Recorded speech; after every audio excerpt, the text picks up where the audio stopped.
No, I mean, architecture is political. We gotta add that stuff. Indeed. We're tearing down communities to build multifamily, and you have to understand we are creating displacement. You're displacing Black and brown folks, and they don't come back. Half Most of this podcast would be dedicated to the history of Tyler House, my journey and my discoveries. And hey, I'm going to solve this housing problem. Hey guys, what's up? My name is Melissa Daniels. This is the Architecturalist Political Podcast where Black and brown folks talk about architecture. I hope you enjoyed this podcast and be part of my storytelling. For most African Americans involved in the study and practice of architecture, it does not take long to realize that something is amiss. A comment here, a history class there, a dubious and/or obligatory urban design problem later on, scant support for scholarly pursuits, and less than desirable majority office project assignments, a shortlist snub, a questionable joint venture, division of work, and/or a prefatory firm interview all help to illustrate this dynamic. It takes a little while longer for many African Americans to understand that the prevailing, underlying, and unyielding attitude of resistance they constantly encounter has less to do with their ability to teach or practice architecture and much more with something more slippery and elusive. Succinctly put, their failure is not necessarily a failure to know something, but a failure to be something. This changed my life, guys. I'm reading from The Aesthetics of Equity by Craig L. Wilkins. I can't remember when I got this book. It was published back in 2007. I graduated in '05. That's a very long time ago. And I hated architecture when I graduated, and so I jumped into the construction side. I loved that job. I thoroughly loved that job. I loved the people, and I got to look at different sets of drawings. It was great, but I realized that I didn't want to do concrete all my life. I didn't want to do post-tensioning all my life. And looking at other people's drawings, other firms' drawings, I jumped into architecture again.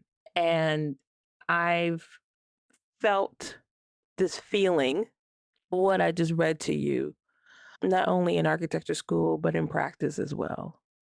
When Dr. Craig Wilkins hit me up in the email with an opportunity, first of all, I was floored. I was like, am I reading this right? I can't believe that he listened to this podcast, one, and then wanted to work with me on something that unfortunately didn't fall through. But I had his email, as I mentioned in this episode, and I shoot my shot. I actually asked Kelly Beeman, who has been on the show a couple of times. I say used, but yeah, I used her. I used her as a crush. Was like, hey, can you talk to me, please? And needless to say, he agreed. So Dr. Craig L. Wilkins is in the building, not physically in my building, but he was, I don't know where he was, but he was at his location and I was at mine. And I dragged Kelly along for this interview as well to talk. I listened to this interview maybe about 5 times. And every single time I listened to it, I gained a new, I don't want to say perspective. I gained ways to express myself. One thing I loved about this book, again, The Aesthetics of Equity, is the way that he broke it down. He did 2 parts. Let me just backtrack. He has authored other books. This is the book that changed my perspective. And there's another book too that did that, that led me to stay in this field 2024 minus 2005 years later. I hope you enjoyed this conversation. It's one of the highlights of doing this podcast is to talk to authors and to people who affected your life that they had no clue that you were even affected. So here you go. Thank you again, Craig, for coming on. Dr. Craig Wilkins, thank you so much for coming on. Thank you for the opportunity. I'm looking forward to it. I love this podcast, so I feel honored to be on it. I've been a fan of yours for a long time. For a long time. I have a wish list I have actually there's two. There's a celebrity list, right? People that actually want to talk to, but they're like celebrities. And then there's the wish list of practitioners and authors and so forth. And you were on there. So when you approached me last year sometime, first of all, I was like, he knows I exist. Like, how is this possible? Of course, I know you exist. And I'm sorry that project fell through. I was kind of getting excited about it, but that was out of my hands. It was sponsored by another institution, and the young lady who was running it decided to take another job. And so that was that. Yeah, but I had your email though. And I was like, in 2024, I'm gonna shoot my shot. And I did, and now you're here. So I am. thank you so much. So you've been in this game for a long time. You have several books out there. You've done panels. You did a TED Talk. You've done a lot of things. And I was thinking, what questions that I can ask that hasn't already been answered? I had the same, I don't want to say issue, but challenge when I talked to Maple Wilson.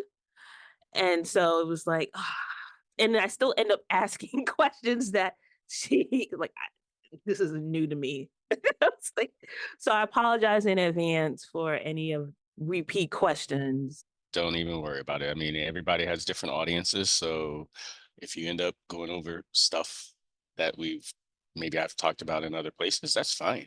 My thinking may have evolved on it. Good point. Good point. I want to focus on your thoughts and opinions as a writer in this industry. I read The Aesthetics of Equity a long time ago, and I was like, oh, I got to reread this book. I picked up and started reading, but I haven't had the opportunity to read it completely. Well, that's quite all right. I usually recommend it if people have insomnia. Just keep it on your nightstand and No. put you right out. No, and it's very meaty.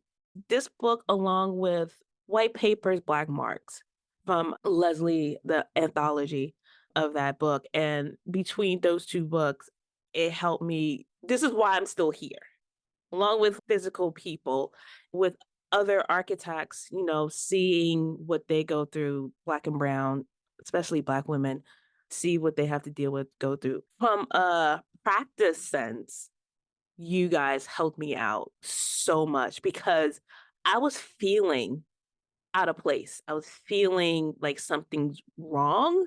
And I interpret that as something's wrong with me instead of something's wrong with the system of architecture and the system of the practice of architecture.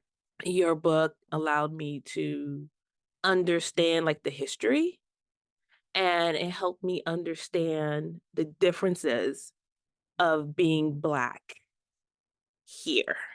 I just want to thank you for that. And just questions that I have of that is, how did you get this published? Let's start off with that. Well, first, let me say you're welcome. I don't speak for Leslie, although I have spoken with her on numerous occasions. I do think she probably would agree with this, but again, I'm speaking for me. That's why I wrote the book, because I experienced, so I'm not sure when you were in school, and you don't have to say, but it certainly was after me. So if you felt out of place, imagine how I felt 30 some odd years ago.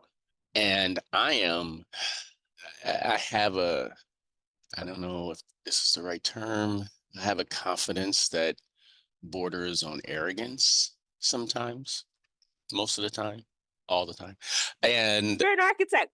well, this is true. I tell my students, like, if you don't have a very healthy ego, then this is not the field for you. It's not the field for you. But, and I grew up in a fairly socially conscious, culturally conscious, racially conscious family. And I just knew that my experience wasn't an isolated experience for people who looked like me. And I wanted to address that experience as if for no other reason than to just be cathartic about it.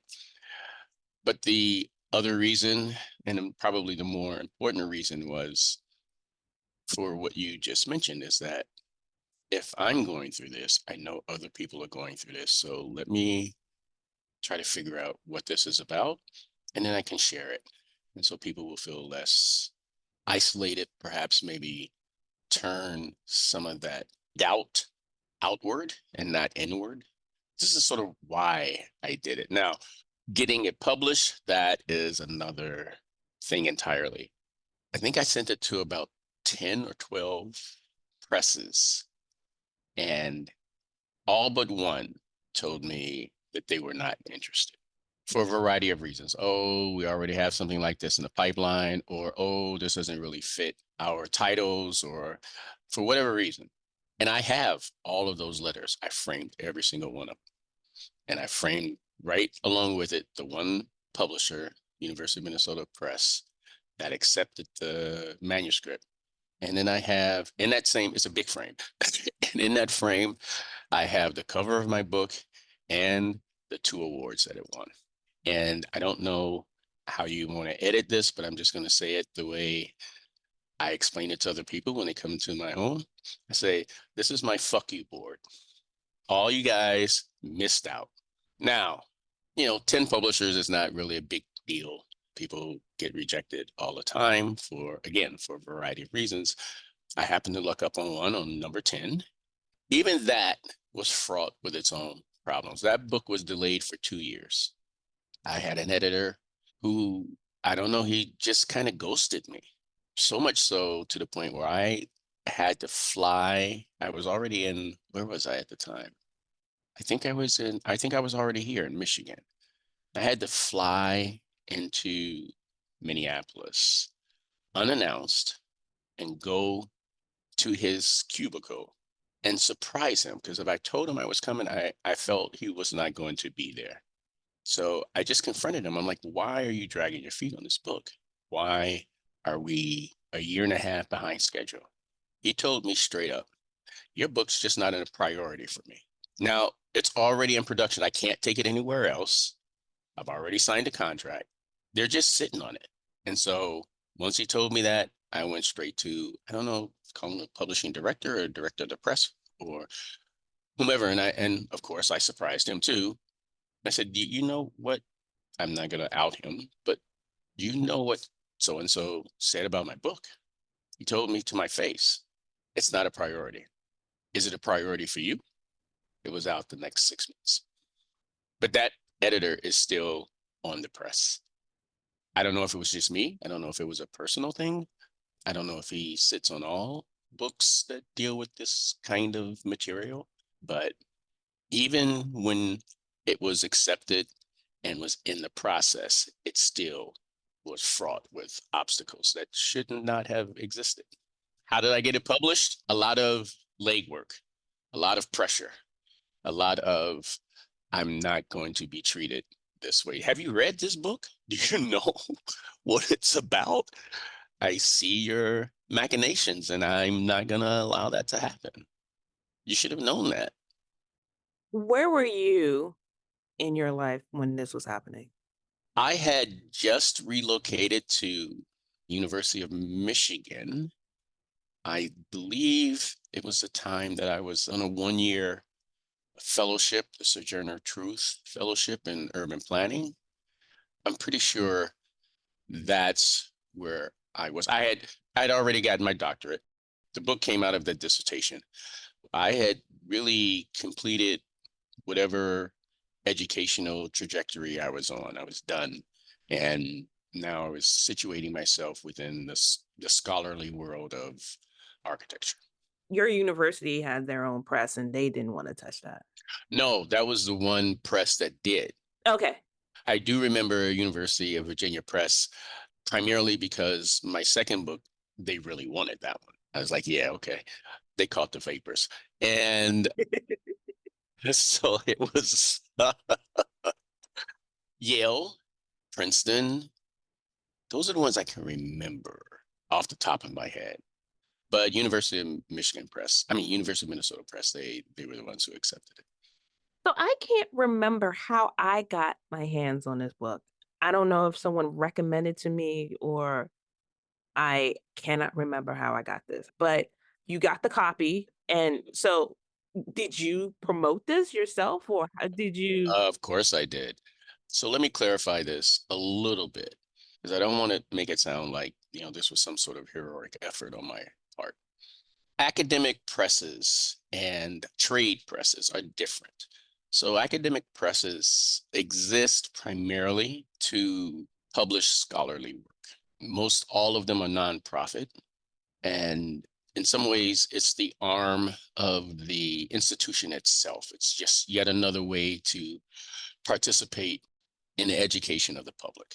And so they aren't so concerned with turning an excess profit.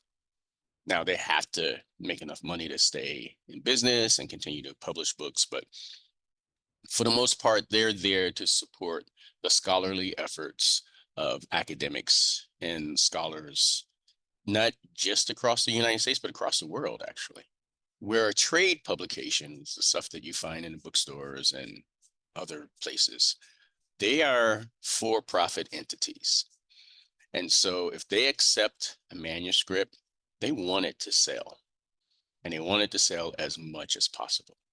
And they almost all of them have. I can't think of one that doesn't have a press office or PR office, because they're not going to invest that money in producing this book and not try to do their best to sell it.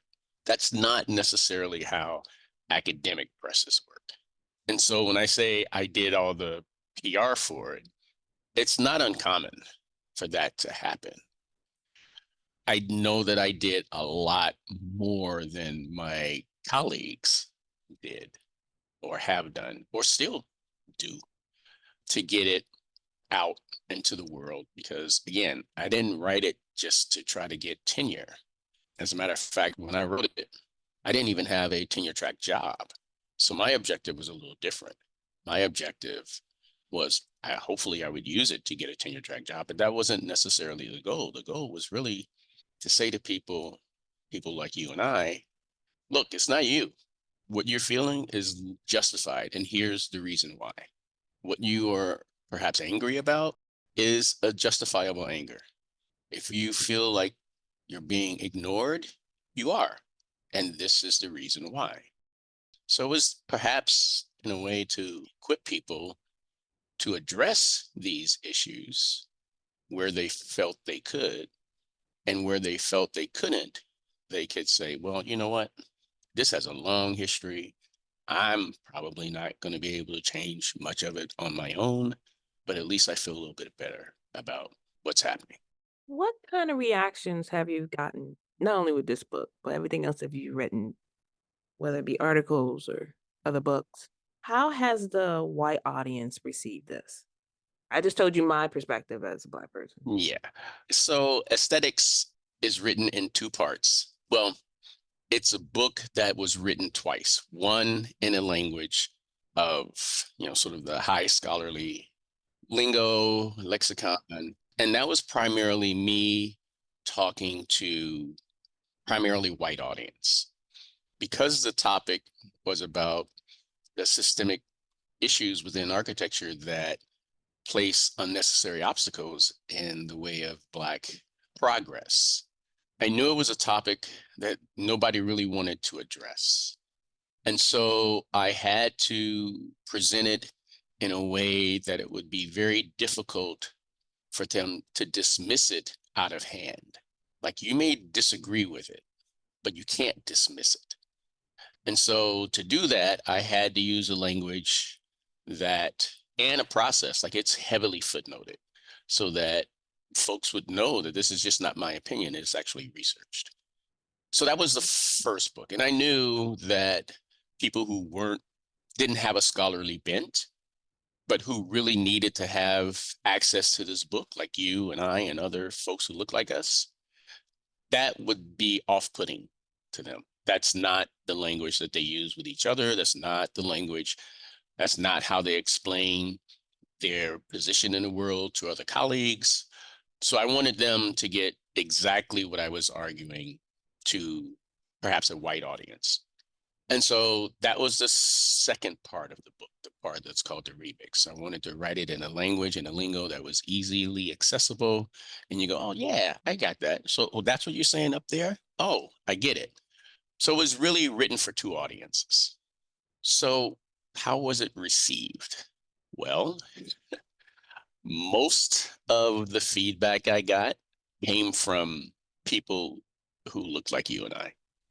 I did not get a lot of feedback from, by then, by the time the book came out, I had secured a better academic situation. Still wasn't tenure track, but I was a director of the design center in Detroit. But most of my colleagues at the time at Michigan and at other conferences and other places, they were kind, but they really didn't delve too deeply into the message in the book. It was only my other scholarly colleagues, students who had read the book, and some professionals who were overly supportive. Fast forward to 2020, a couple of things happened during that year.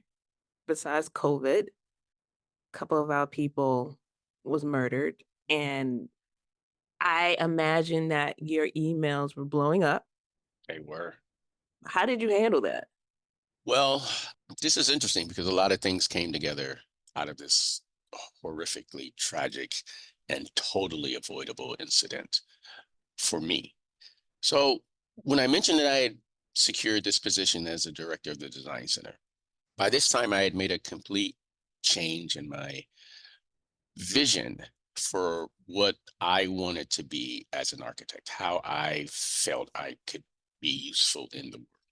When I graduated, just like every other architect, starting out architectural student, at least back in the 80s, everybody wanted to be on a magazine. Everybody wanted to be the head designer. Everybody wanted to be, win all the awards. And we are a competitive and in many ways self-centered bunch.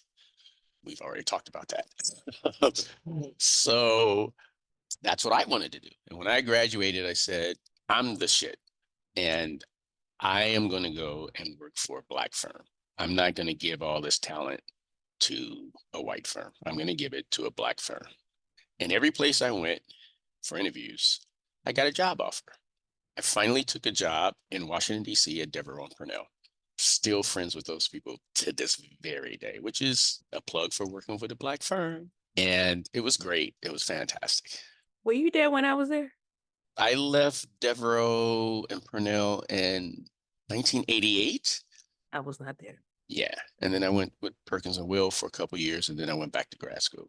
So anyway, so I got this position at the design center, and by this time, my purpose had changed. I wanted to be more participatory. I wanted to work with communities, not for communities. I wanted to work in areas that needed professional services, but couldn't afford them, or were getting services that were less than culturally compatible. And so taking over the design center allowed me to do that. However, at the time, I had a faculty member, high up faculty member, actually was in administration, who just told me straight up, and this was in 2015, who just told me straight up, no, I'm sorry, 2005. I take that back, not 2015, 2005. Who told me straight up, oh, you'll never get tenure doing that. You'll never get tenure working in distressed neighborhoods or communities, and that's not tenurable work. So I'm going to admit this, and I shouldn't admit this because this is going to be easily accessible to people around the world, but I am negatively motivated. If someone tells me I can't do, I will kill myself. Hence the fuck you off, right? Yes, yes.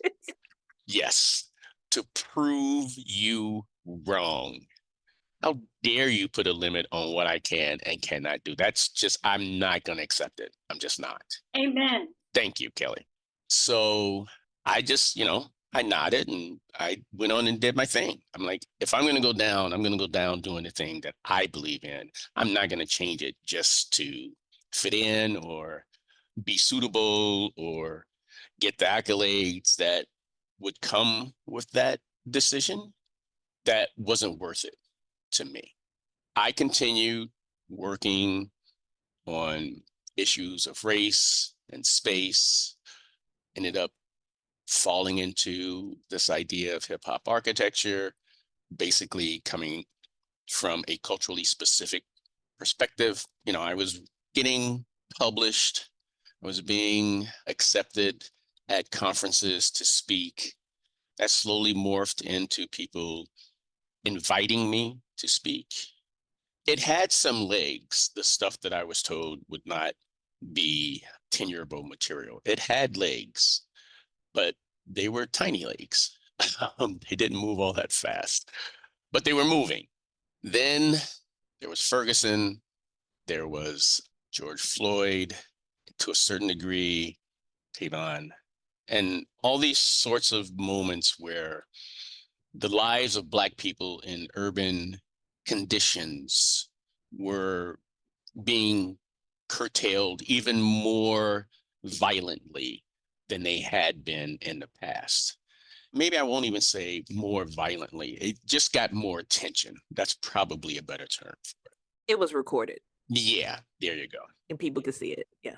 Right. And so, although Rodney King was recorded and nothing happened there, True. but then the Floyd thing happened, and I wrote a piece, and I think it was in Architecture Daily or the Architect's newspaper, one of those things. I was talking to Diane Buds, and so it was sort of a conversation that made its way into this article. And I started getting a lot of phone calls, and I got a lot of solicitations, because I basically was saying that this is, architecture and urban planning has a lot to do with why the streets are on fire right now. And we have yet to accept our responsibility in the role that we have played in this.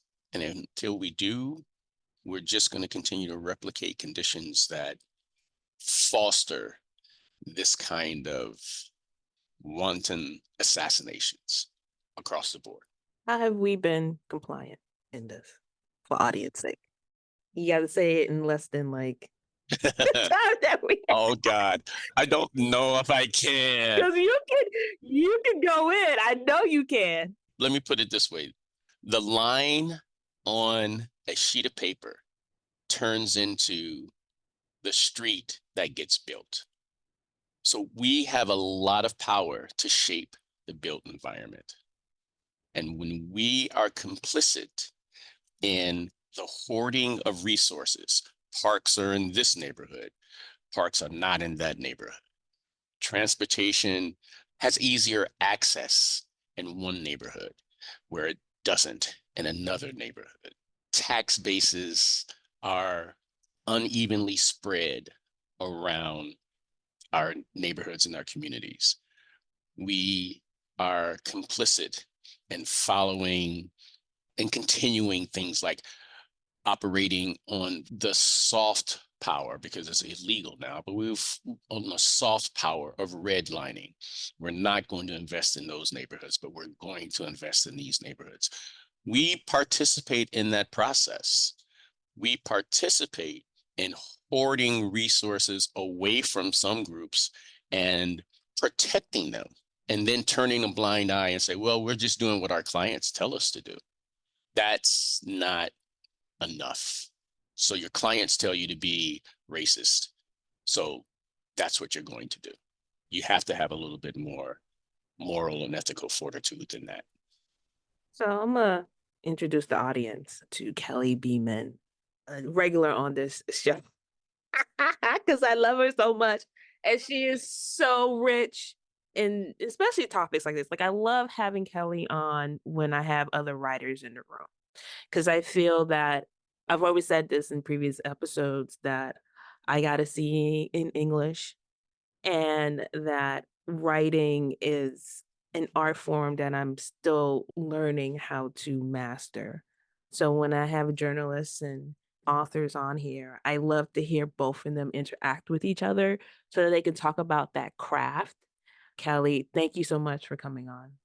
Thank you for having me. And I'm a big fan of Craig Wilkins and very grateful to have been connected with him in probably the one important piece that I ever wrote. I have to be honest. I haven't had a whole lot of opportunities. So what you were just saying, and I'm the weirdo in the room, right? Because I'm not a designer. I'm a Black person who's stumbled into journalism and this beat.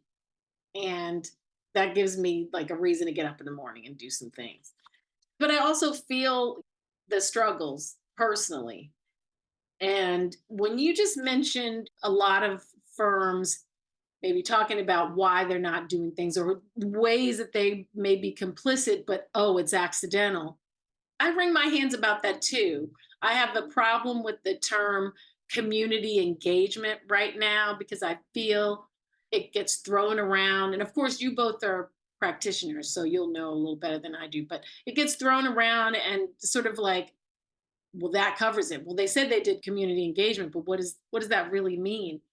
And then I speak to end users who are people like politicians or business owners in a community on this level where they don't really connect with Black architects and they don't really know if they have the power to influence an RFP or a process where they're allowed, they can expand the bidding. I don't feel like they know how to connect. My question is, how do we make that happen? Well, I want to finish that answer to the earlier question, and then I'm going to pick up on that. So about the George Floyd moment in 2020, all of a sudden, all the things I had been writing about for the last 20 years, all of a sudden became, oh, we've been ignoring that. We've been hearing it, but we've ignored it. And this is why I got a lot of emails saying, oh, can you come talk to us about this? Can you do this, do that? It was also when around that time, people started to try to slide into that area of, oh, we need to start thinking more about how architecture is complicit. The things that I had been talking about for 20 years, all of a sudden became sexy. And now everybody wants to be in that area. And it was also around that time that the university started taking my scholarship fairly seriously. I received tenure and all these other sorts of things. And of course, this was contradictory to what I was told 20 years ago, like you'll never get tenure with this. Part of the point is that stay the course. If you find this important and useful, then that's what you should be doing. The rewards came, they came later.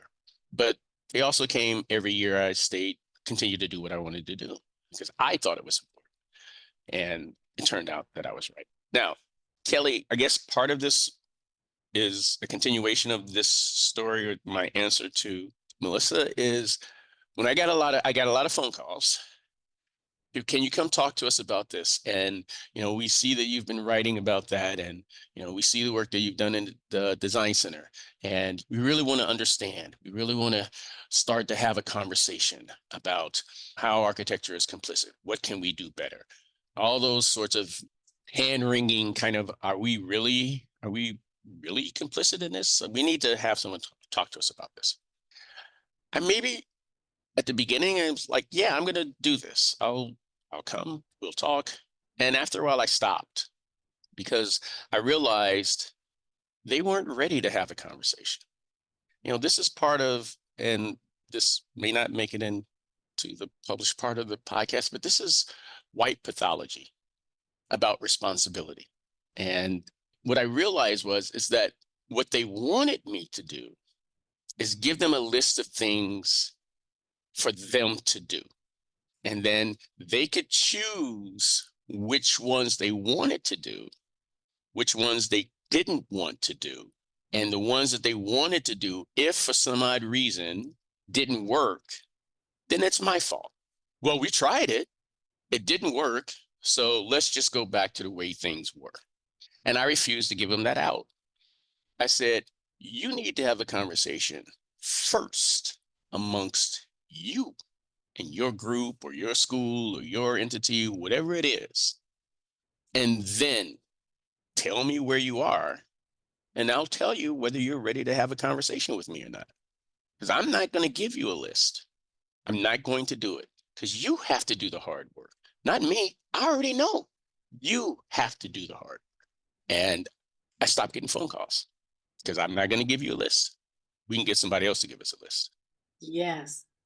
That's frustrating because I feel like I see that playing out often in the coverage of Black architects. There's so few architecture critics. The things that you're saying, I want to see as a column in the New York Times. I want to see as a column in the Los Angeles Times, authored by you. And those people don't seem to let go of those jobs. They've got a stranglehold on those positions. And instead, you have some who have, being plain, right? White writers who have a relationship with that title, legacy relationship. They came up in the game. They've got a friend who works there, a relative who works there. And it happens like that. It's not like this the highest paying job, but you get in there, and those are the ones who get an editor on the phone and say, I have a story, and can pitch it and get a slot. And so what happens is then someone I'm working on, a source, not all the time, but I'm saying they reach that person. It's like, oh, we want to be in Arc Digest. We want to be in these big publications. But what you're doing is enriching the reputation of this journalist who sometimes can't really properly present the issue. That's my opinion. And I think it's the same thing that you're talking about. They are getting that list from those people. And, right, look, I get it. They need exposure. You need to know about Kimberly Dowdell. You need to know about Michael Ford. You need to know what is happening. And it's nice to see them get the recognition. But there's also another agenda that I notice among some of the white journalists, because it's become, they're hoarding this sort of like beat. And it's a weird thing, but it's creating this prestige. And I feel there's a danger that it falls into a kind of just a shallow tokenism. And then when Black History Month or whatever is over, they go back to whatever else. Yes, I do not disagree with any of that at all. But I want to sort of turn this, in a sense, back to your earlier question about how the term community engagement is, a buzzword now. And like sustainability was maybe 20, 25 years ago, it's being emptied of all meaning.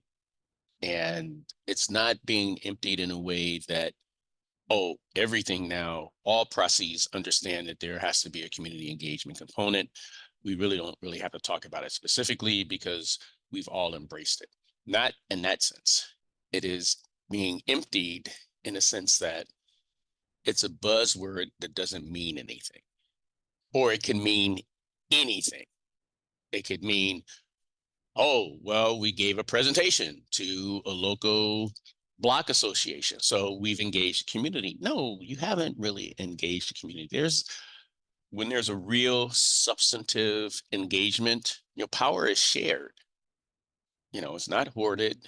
There's this famous diagram, I can't remember the lady's name, I think her name is Sherry Aronson, that she does this ladder of participation. And at the bottom, in some ways, I don't remember the exact nomenclature, but at the top of the ladder is true power sharing, recognizing that everybody's bringing some expertise to the table, and that expertise should be embraced, incorporated.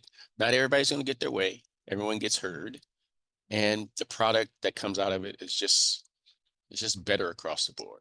And it's hard for architects and municipalities and professionals to acknowledge that their expertise is not the only expertise. And their way of getting that expertise, i.e. through licensure or education or a degree or being voted into an office or being tapped by a governor or a mayor, those acknowledgements of expertise are not necessarily available or even desired by lots of people who know things. And so if you don't have that kind of anointment, those who do don't necessarily embrace those who don't. And that true acknowledgement across the board of those who do and those who don't, recognizing that even those who don't have something to offer, have some expertise, and possibly more or deeper expertise than those who have been anointed. Without that recognition, there is no real true community engagement. It just doesn't happen. And so I think it's fair to critique. What do you mean by community engagement? I mean, how do you define that? But again, those who have been anointed don't want to have to define it. So when you say, well, how come this initiative was already fully developed, and then you just go to the communities and say, well, what do you think about this? We can tweak this, that, and the other thing, versus we have an idea, let's go and develop it together. That's not how people have been taught, people have been trained, and they're scared because they don't control the process anymore. And control of the process is everything. Fast forwarding to now, 2024. A lot of things has been happening in the world besides Trump's golden tennis shoes that he's selling for $400. Book bans, Supreme Court has ruled affirmative action is no more. DEI initiatives are disappearing. People are getting laid off. That looks like us. How do you foresee these affecting our profession? Do you think they're going to ban your book? When you were saying that, I thought about that. If they knew it existed, then yeah, I think it would be banned. In Florida, I think it would be banned for sure. I'd look at this in a couple of different ways. I think our profession is facing both a real tangible and existential crisis. And I think we have yet to even begin to think about the consequences of AI in our profession. So for example, if we are the design, one of the things that we sell is the primary thing that we sell is that we are aesthetic experts. Can we really even make that claim anymore when AI is available to almost everybody? I mean, we have to bring something more to the table than that. And I think part of our disquiet is we're asking, well, what else do we bring? I think that is, sort of an existential crisis that we have to come to grips with. More tangible or in the immediate, I don't know that book banning let's put it this way, the impotence for book banning, which spreads to what is taught in school and what kind of policies we're going to spend our time building and focusing and trying to get past.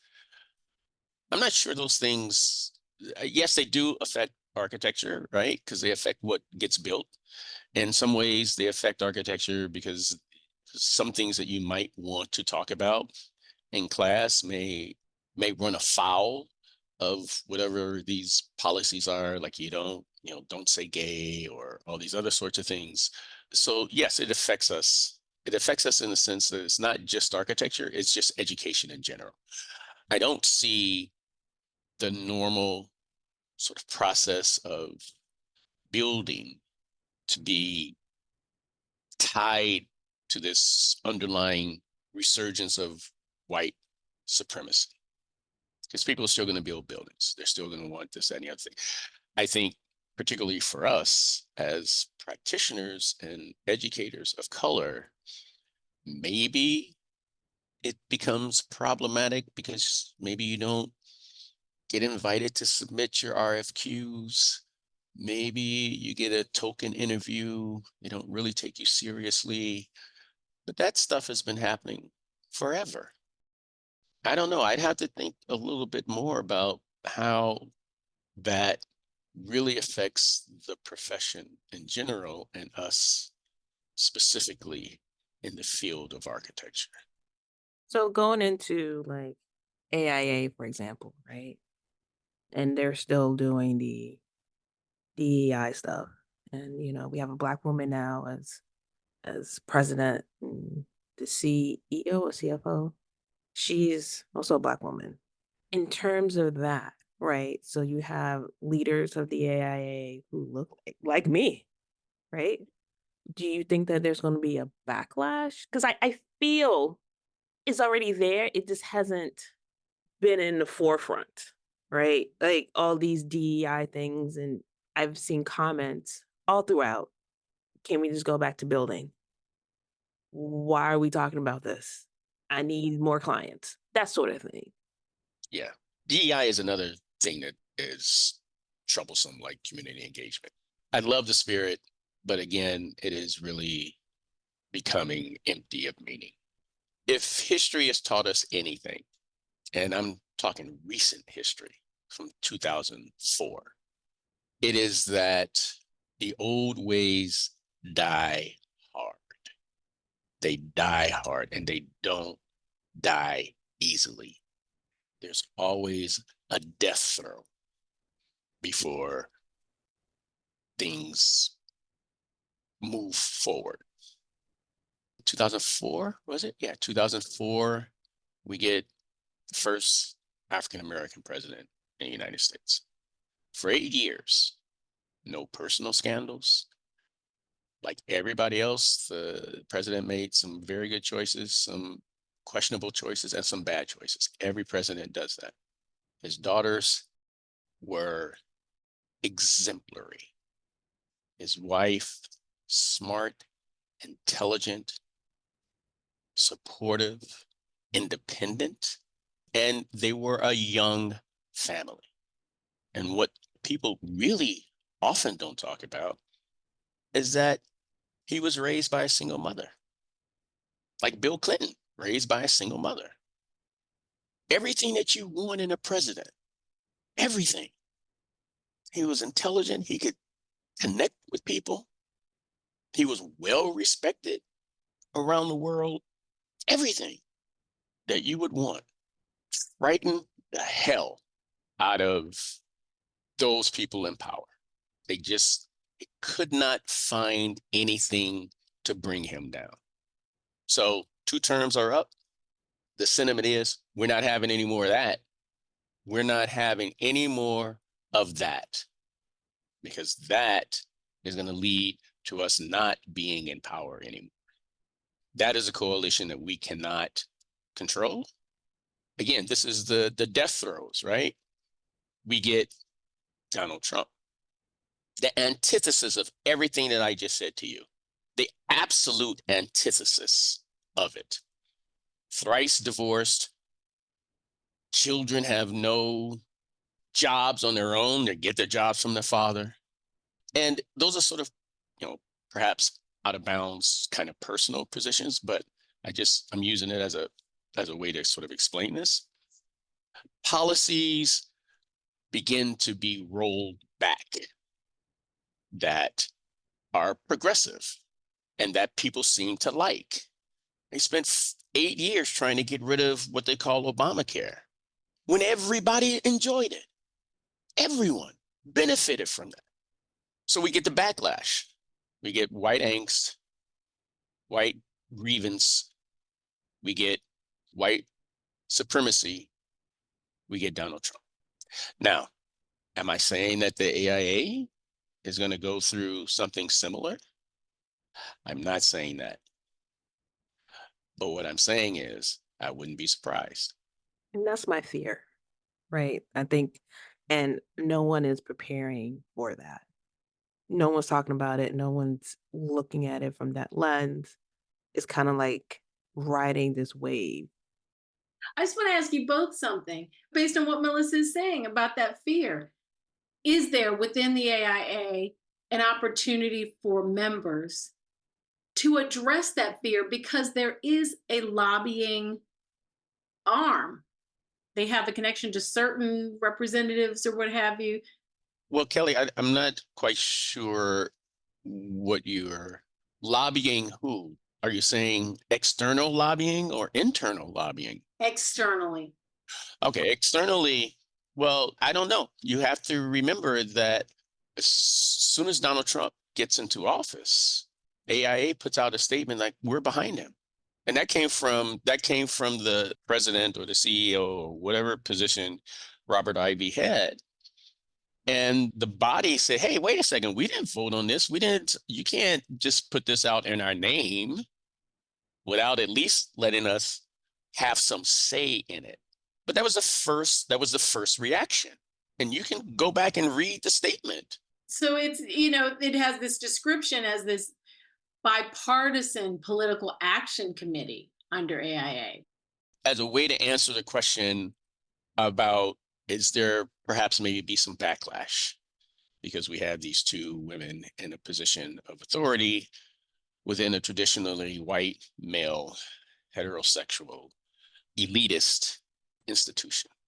And there's a corollary between the White House and AIA. That's the only reason I brought it up, right? Everybody's free to buy into whatever political position they want. I hope that they are critical enough to sort of understand what they're doing.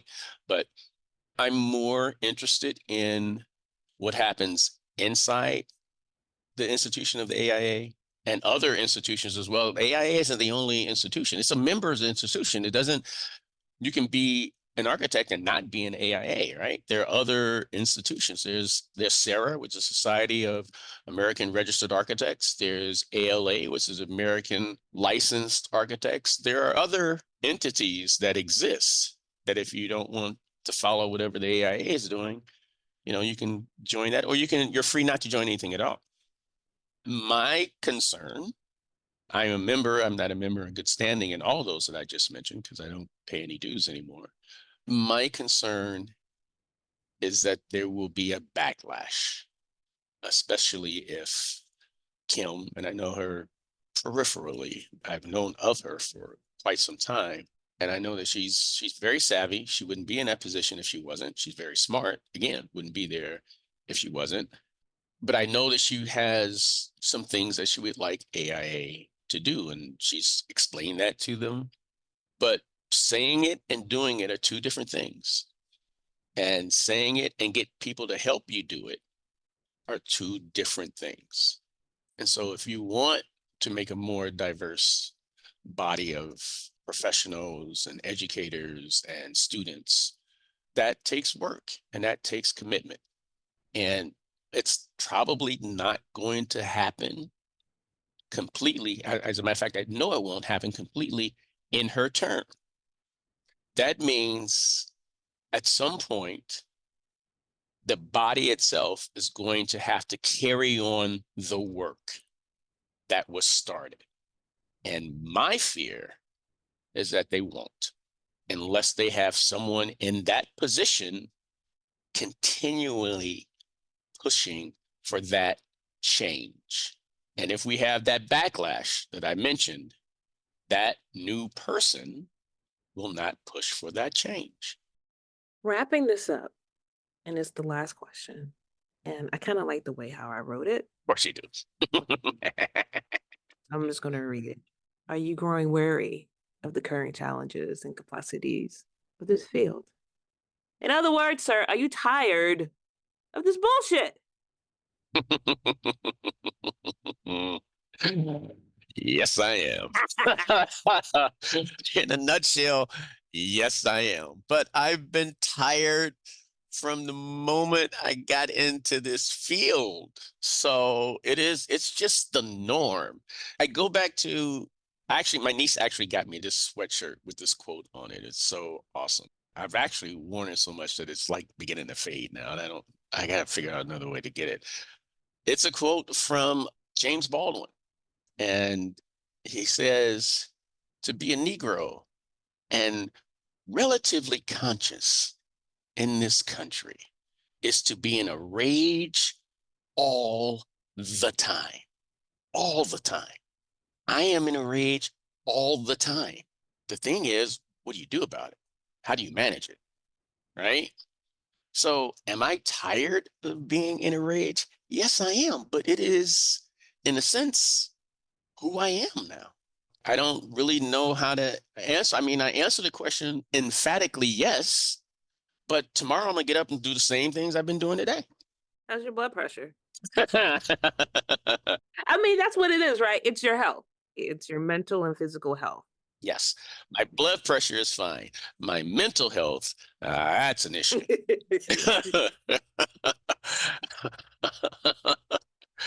I'm not a tolerant person from the get-go, and my tolerance level is really getting small. Don't start, and there won't be none. Absolutely. Y'all don't want to mess around and find out, so don't mess around.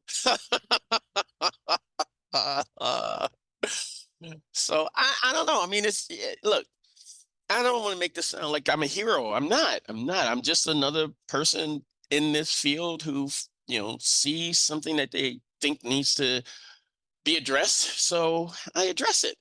And for better or worse, it's just sort of part of, I don't think I'm made to be complicit. I find injustice intolerable wherever I encounter it. And I don't know that I wish I was a different person. Like some people say, I wish I didn't care. No, I want to care, because it's the people who care actually try to make something different, right? So I don't wish to be another person, to be different. I am who I am, and I have to figure out a way to make my way in the world that is beneficial to me, but also beneficial to the things that I care about. And I care about architecture because that's my tool, or one of my tools, my major tool. I care about architecture being kind to those who have to encounter it. I care about the field having a moral and ethical backbone. I care about whether we are simply whores who allow ourselves to be used by the highest bidder. Our skills are way more important than that. They are way more critical. They're way more influential. And we need to zealously guard them and not let them be used for purposes that we don't agree with. So I get up in the morning and those things are on my mind, and I think on that day, how can I work on this? How can I, get this out of my head and into the world? So I teach, practice, I talk. But to me, those things they're not separate. They're just all part of the same project. Any last words, Kelly? Just thank you. Thank you. I know what you mean about that feeling, and people who keep working as you do, I know it's a heavy emotional load and you carry it well. Thank you. Well, that's very kind of you, very kind of both of you, actually. And to have me on, I really appreciate it. This is not normally it's the cadence in which I talk. I talk a lot and very fast. And so I'm purposely trying not to, because we were talking off air that I can get lost in the weeds with things. Like right now, I'm just trying to say bye, and I'm like taking 10 minutes to do that. So I'm like looking at the clock because I know that because you have a time limit. So I was like, I'm gonna wrap this up and give it like an extra 10 minutes. That's what I appreciate you being willing to ride this roller coaster. And I hope that something decent comes out of it and it's useful and I didn't waste anybody's time. So thank you again. No, never. This has been an honor for me. Again, been a fan of yours for a very long time. And thank you, Kelly, also for hopping on here. Kelly and I was like, what? He said yes. Oh my goodness. So thank you. Thank you so much. Thank you again, Craig. Thank you again, Kelly. Thank you. Thanks for tuning in to Architecture's Political Podcast. I hope you enjoyed this episode and found it informative or at least entertaining. If you like what you heard, please share with others. You can also connect with Arcus Poly on social media, currently on Instagram as well as Facebook and Twitter. For more information, visit us on our website. It's arcuspoly.online, ARCHIPOLLY.online. I also want to thank our loyal supporters who have been with this podcast for at least 3 years. It means the world to me, and I'm totally grateful to have you part of this community. I will try to bring you the best content as possible, and I can't wait to share more amazing episodes with you. If this is your first time listening, or just like a particular episode, or all of them, you can support this podcast by going on glow.fm/archispoly. Again, thank you for your support. It means the world to me, and thank you so much for listening.